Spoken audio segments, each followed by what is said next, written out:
Hello, my name is Joseph Kelly, and I'm a physical scientist for the U.S. Environmental Protection Agency.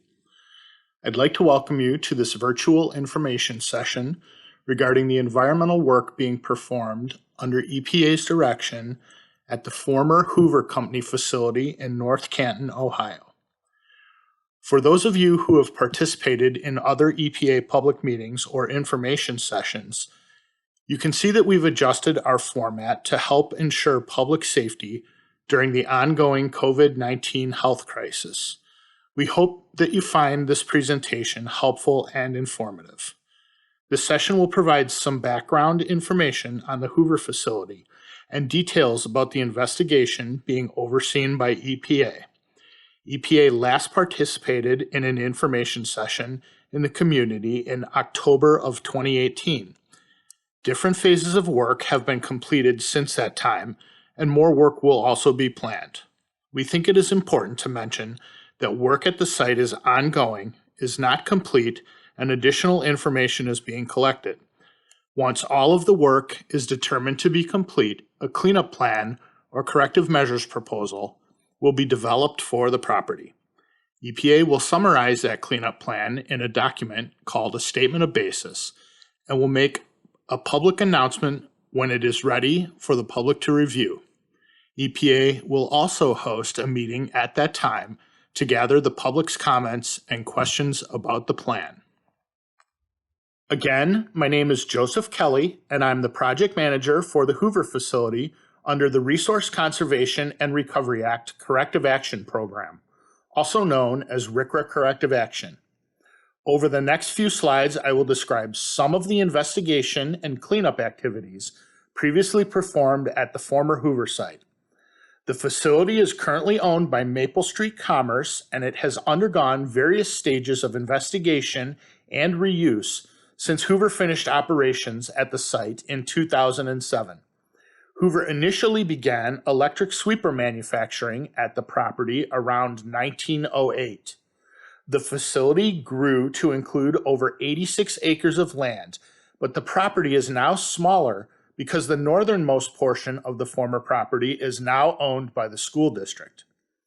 The Hoover facility is subject to state and federal hazardous waste regulations because of its former permit to operate a hazardous waste drum storage area. The Resource Conservation and Recovery Act, or RCRA, was created to regulate companies that treat, store, or dispose of hazardous wastes and created laws for the proper handling of hazardous waste in order to prevent those sites from becoming future Superfund sites. Superfund sites often use EPA resources and taxpayer dollars to investigate and clean up contamination at facilities because they have already become inactive. RCRA seeks to limit the use of taxpayer dollars by giving EPA the authority and responsibility to oversee the cleanup of hazardous waste by the owners of those facilities while they are still active. The owner, in this case Maple Street Commerce, must follow EPA guidance and receive EPA's approval on all elements of the project. EPA conducts its oversight work at the Hoover facility under a legal document called a RCRA Corrective Action Administrative Order.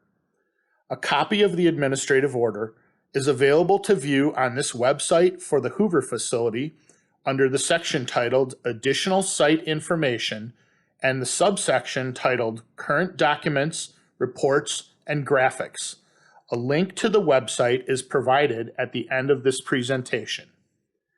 Investigation and cleanup of the facility through the RCRA Corrective Action Program by Hoover began in the 1990s and included an evaluation of various wastes generated as a result of the historic operations.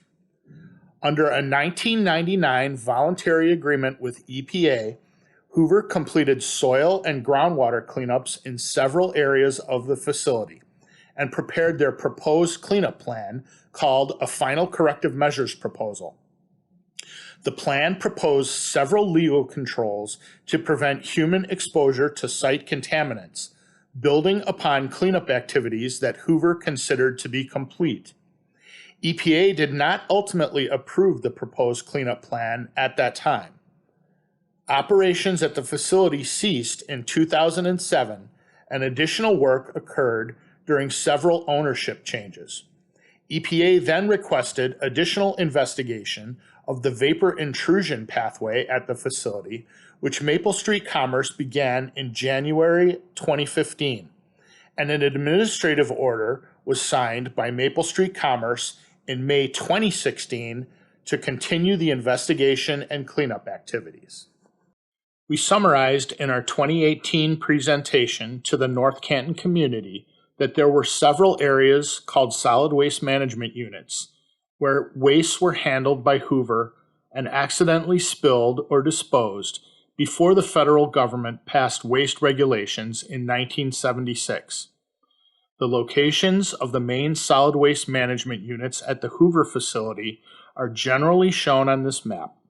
Hoover did work to investigate these areas, which is summarized in their report from 2003 called the Final Corrective Measures Proposal.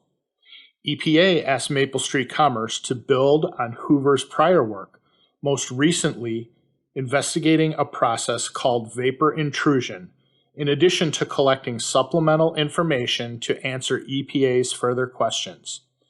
The intention of Maple Street Commerce's work is to prepare a new Final Corrective Measures proposal for EPA's evaluation based on the past work by Hoover and the new work by Maple Street Commerce. Work performed by Hoover through 2006 focused primarily on the area north of Whitworth Street, where a plume of groundwater contamination from volatile organic compounds, or VOCs, was identified. Cleanup was previously performed by Hoover in several separate areas to levels they considered to be protective. However, in 2012, EPA began discussions with Maple Street Commerce on the reevaluation of Hoover's prior work to determine if there were vapor intrusion concerns at the facility and in the surrounding area, including the area south of Whitworth Street, where redevelopment activities were proposed. The two general areas are shown in this slide, with Hoover's work primarily in the north and the supplemental work by Maple Street Commerce in the south and throughout the entire site. Hoover's original work identified that a plume of groundwater contamination was present in an area called the North Yard and extended off-site to the west at low levels down Viking Street and Charlotte Street. To prevent exposure to the contamination, a groundwater resolution was passed by Stark County in 2002 for the area shown in this slide, to prevent the use of groundwater for drinking where the maximum contaminant levels, or MCLs, for drinking water were expected to be exceeded. The area of the groundwater restriction was determined from groundwater sampling from the right-of-ways for several streets in the area.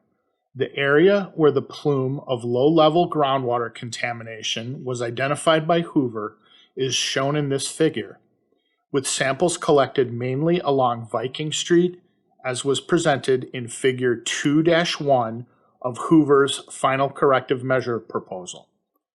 The area of the groundwater ordinance, shown by the darker blue shading in this slide, was extended beyond the area where the plume of contamination was identified to add an additional layer of protection. Groundwater with VOC contamination has the potential to cause a vapor intrusion condition, as shown in this slide, in which chemical vapors can accumulate under building slabs and in certain conditions enter the breathing space of nearby buildings. When Hoover first evaluated this potential problem, they collected soil vapor samples immediately adjacent to the fire station at Hoover and Main and determined that there were no concerns.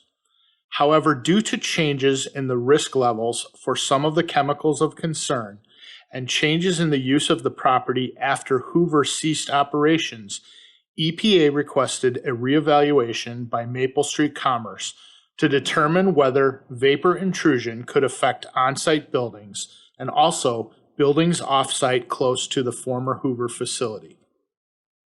From the information Hoover collected, EPA directed Maple to evaluate on-site and off-site areas where Hoover's past groundwater data suggested a possible concern.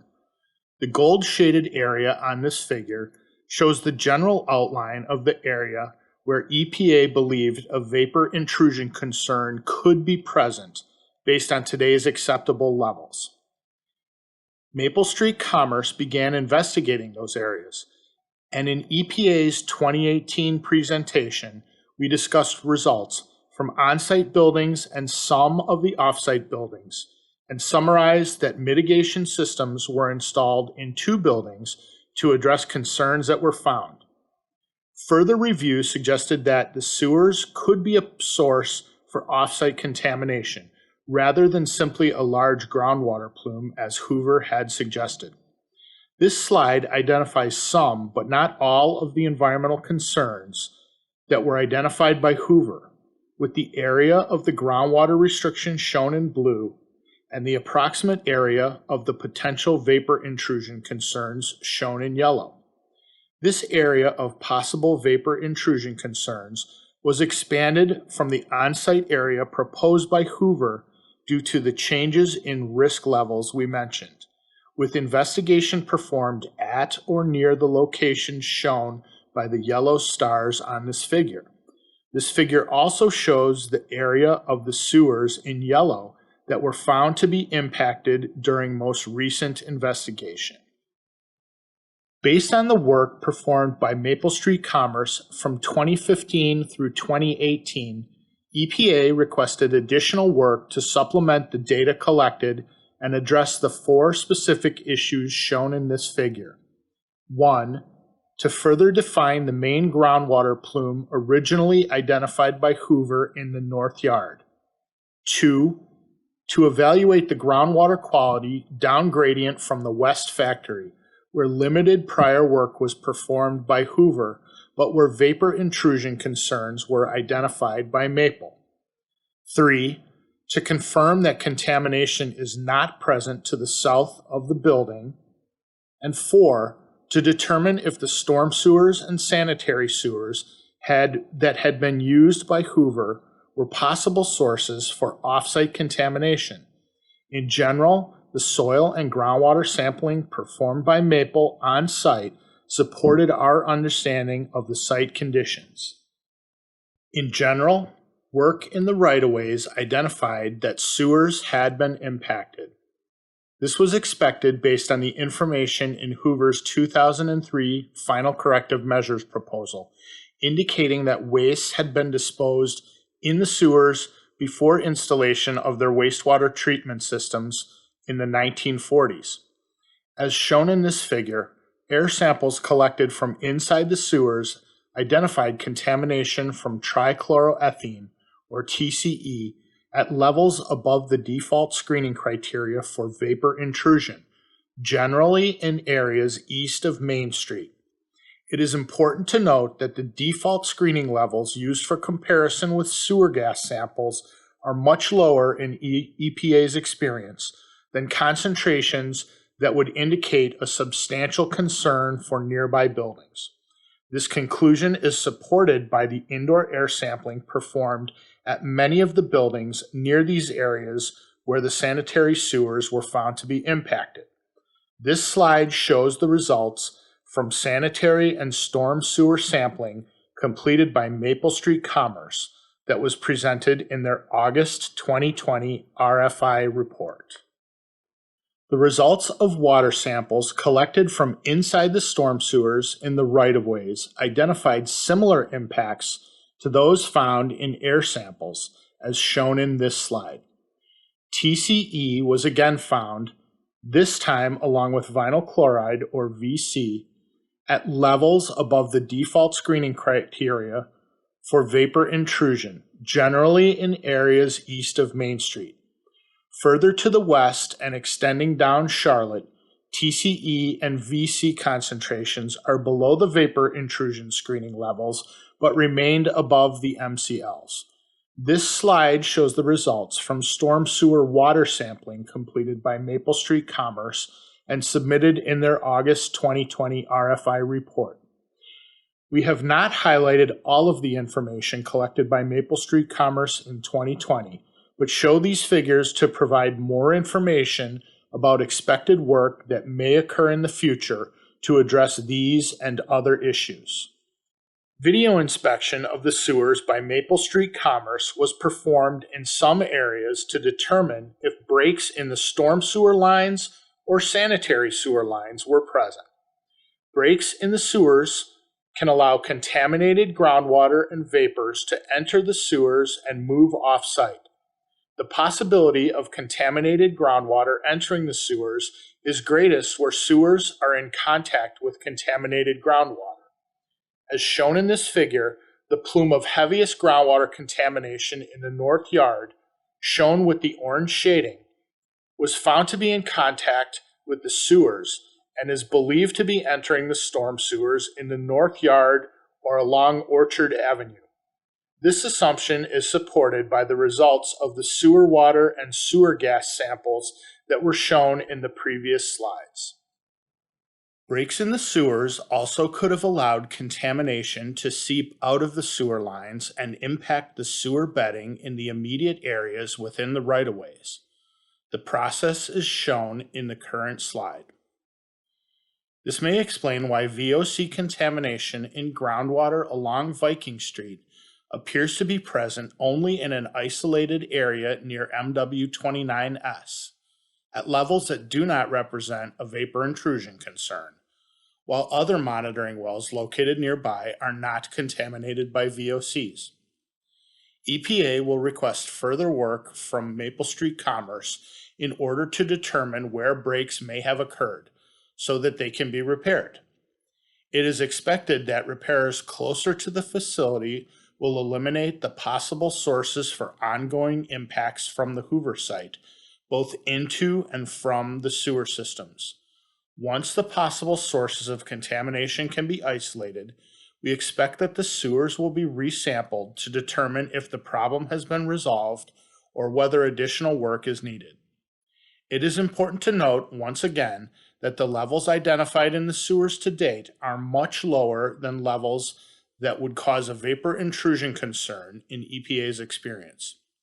Additional information will need to be collected to ensure these interpretations are correct. The overall goal is to make sure that all of the buildings that could be affected by a vapor intrusion condition have either been sampled to confirm acceptable indoor air levels through testing or have had vapor mitigation controls installed to reduce air concentrations to acceptable levels. It is also important to note again that the conditions where concerns were identified were in areas closest to the Hoover site. Sewer sampling by Maple Street Commerce west of Main Street did not identify contamination above levels that would indicate a vapor intrusion concern, but additional sampling was performed on behalf of the school board to evaluate the future reuse of a property along Charlotte Street. The location of the property is shown in this slide.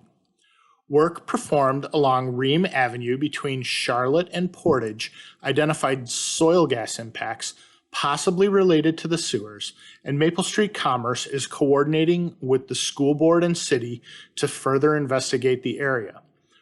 Once more information is collected, it will be used to help EPA evaluate the impacts and determine whether additional courses of action are required. The school board plans to install a vapor mitigation system similar to those used to prevent radon from entering buildings, and similar to those installed in other areas to address contamination closer to the Hoover site. EPA plans to review the design for those vapor intrusion remedies proposed by the school board, along with additional information collected along Ream Avenue, and will assist with the continued evaluation of all data collected from properties in the area that may have been impacted by releases from the former Hoover facility. Those vapor intrusion mitigation efforts, anticipated to be used at the Charlotte property by the school board, are expected to address the concern based on available information. Thank you for taking the time to view this virtual public information session.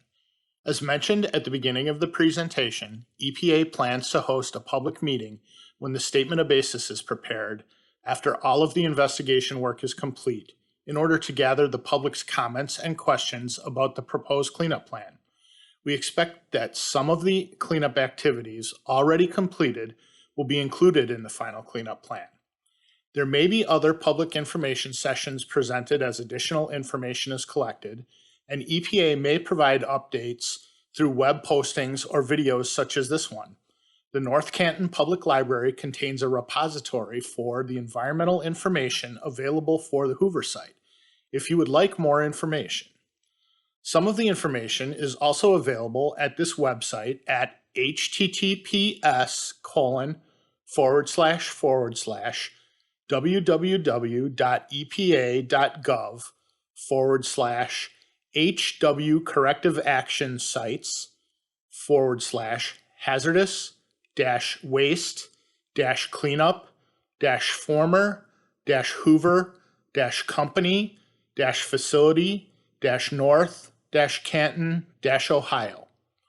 I have provided the contact information for both myself and the community involvement coordinators for the site, Adrian Palamecche and Francisco Arcauti, on this slide if you have any questions or would like additional information. Thanks again for your interest and for participating in our virtual information session.